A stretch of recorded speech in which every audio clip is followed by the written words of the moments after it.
Hey, what's going on, guys? Welcome to the video for Qinglong Fallen Dynasty. My name is Ventus. In this video, I want to show you a pretty powerful poison attack build that really surprised me on my latest boss fight. Now, I have two tiers to this build that I used called Poison Attack 1 and Poison Attack 2. In this video, I'm going to share with you both of them, including weapons, armor skills, virtue stats, as well as two sets of spells, one for low morale and one for high morale. If you're new here, please subscribe to the channel with notifications turned on. I'd really appreciate it. Alright, so to start out, I'm going to show you my virtue stats. My level as of the making of this video and build is 124, and my stats are allocated as followed. Wood is 20, fire is 15, earth is 10, metal is 65, and water is 15. Now, I know all about the soft caps and that the soft cap for metal is 50 or 52, but I made this build with the intention to not be too affected by wood damage. You can see my previous video on Liu Bei boss fight to get the full idea of what I'm talking about here. But after the Liu Bei fight, I kept this build on just for the heck of it, and the next two boss fights I did after Liu Bei against non-wood elemental enemies was nothing short of amazing.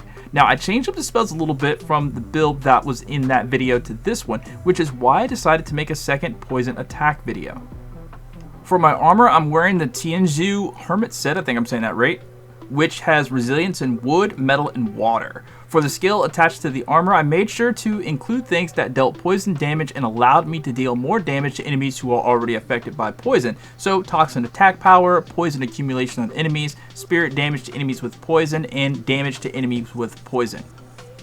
For my weapon, I mainly just used the Guiding Blade because of the Thunderous Impact martial art. I feel like this is one of the best martial arts to use to make sure your target is affected when you use the elemental weapon spells, because it charges after your target, and even if you hit them mid-charge, the charge still continues dealing consecutive hits in a row, and a lot of times this is enough to break enemies by filling up their negative spirit meter. On my Guiding Blade, I have damage to enemies with poison as a skill. When it comes to spells, I have two different sets, one for low morale when you're just entering a new zone, and one for after you raised a few morale levels when you're ready to take on the boss of the zone. In battle set 1, I have all low morale poison attack spells. The first is Poison Bubbles. This is a ranged attack that explodes on contact with target or terrain to create a bog that causes a poison damage over time, a dot, to enemies that touch it. Next is Poison Corrosion. This is another attack that causes poison damage over time. It's a close-ranged ray attack that hits targets who are directly in front of you. Now, what I've noticed with this and lower morale enemies, once they're hit with this, they are usually stunned for a bit, leaving them wide open to attack. Venomous Discharge is next, and it's like an upgraded Poison Bubbles. This is the only spell on the list that requires above a 0 morale. You'll need 3 morale levels to activate it, which on most maps comes fairly quick.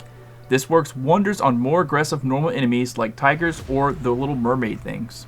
And then finally we got Thorn Shot. This creates an effect that slows enemies' movement when it hits them. It's a ranged attack, and it works best on enemies who have some sort of charge or rushing attack. This thing works really well on those demon tigers. Now for set number 2. The highest morale level spell in this set is Life Wither, which requires a 15. It's not super important to the build, but it sure does help. Enemies hit with this ranged attack will receive more damage for a certain period of time. This goes well with DOT effects, giving higher damage over time ticks with the poison.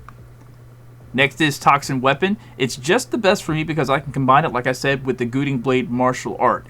Hit Toxin Weapon and then follow up with Thunderous Impact from the Guiding Blade, and your target will become poisoned like 90% of the time if you get the full charge off.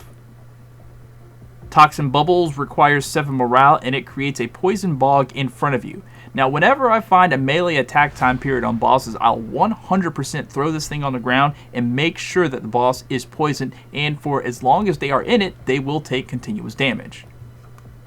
And then finally, from set 1, I keep Venomous Discharge. I love this spell so much because it's so versatile, being a ranged attack that creates a ground AoE. It almost always guarantees that your target will become poison affected, especially when you factor in all of the skills from armor and weapons.